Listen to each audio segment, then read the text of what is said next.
Well, Israel's military has published its first official account of the mistakes that led to its failures during Hamas's 7 October 2023 attack, which triggered the Gaza war.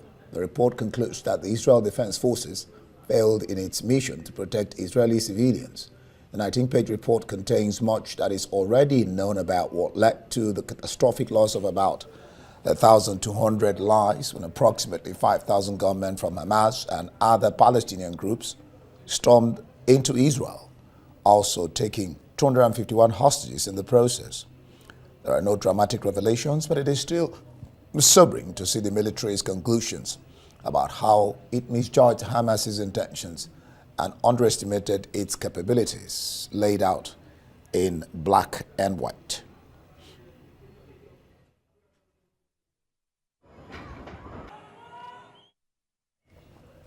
Well, talks aimed at advancing a second phase of the Israel-Hamas ceasefire resume in Cairo, with Israeli, Qatari, and U.S. delegations in attendance. The discussions follow a partial ceasefire agreement reached in January after intense negotiations. The first phase of the truce, which is set to expire on Saturday, has likely halted the fighting that began with Hamas's deadly October 7 attack, which left 1,218 people dead in Israel. In retaliation, Israel's military response has resulted in more than 48,000 fatalities in Gaza, according to local health officials. While the ceasefire has allowed for some hostage exchanges, the ultimate goal of the talks is to ensure a lasting peace agreement. In a parallel development, an internal Israeli military probe acknowledged the army's complete failure in preventing the Hamas attack. The probe cited overconfidence and miscalculations about Hamas's capabilities, while Israel's military chief, General Herzi Halevi, took responsibility for the lapses.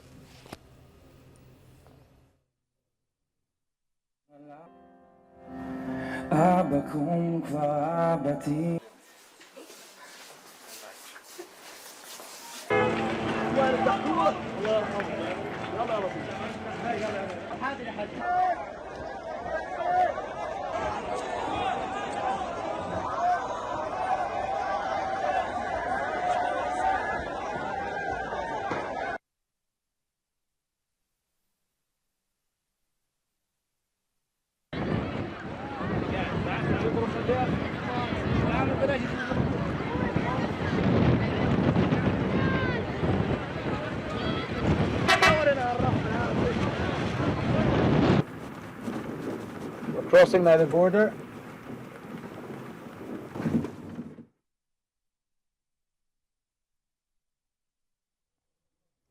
Well, in a short while, we're going to have Dr. Marek Laskiewicz join us.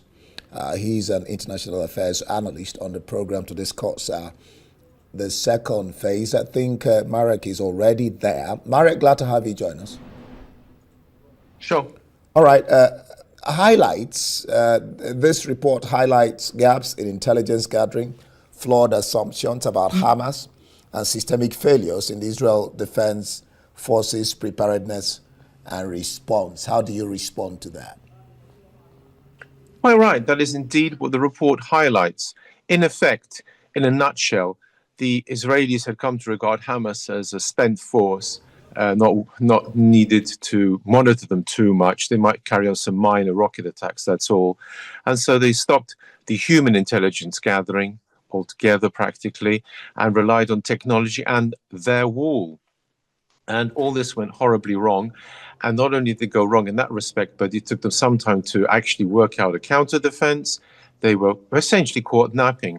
And I think the critical point about the report is that for a while, essentially Hamas were in control of that entire area. They had defeated the local Israeli forces, admittedly through being overwhelmed, but they had defeated them nonetheless. And this is all very sad news for the Israelis. However, they have taken steps. The people in charge have resigned. They've put in new measures. In particular, will carry on gathering intelligence. And from the military aspect, that is what is happening. The key problem is the report did not consider the political issues. All right. Oh, well, despite having I mean, this is from the report as well, despite having relevant information, relevant information, the intelligence community failed to recognize Hamas's shift, from a determined and pragmatic group to one actively planning a large-scale offensive. Was it, you could say, due to complacency or total failure of intelligence community and gathering? Actually, underlying it is complacency, which leads to the failure of intelligence, because that is why there was insufficient intelligence, is because of the complacency. As I stated, the human intelligence side, the listening into telephone conversations, the agents and so on, all this was largely discontinued on the basis it was no longer needed because they felt Hamas was a spent force. Actually, Hamas was in effect regrouping, and therefore, when it finally acted, it caught Israel totally flat-footed. It's interesting, though, that Hamas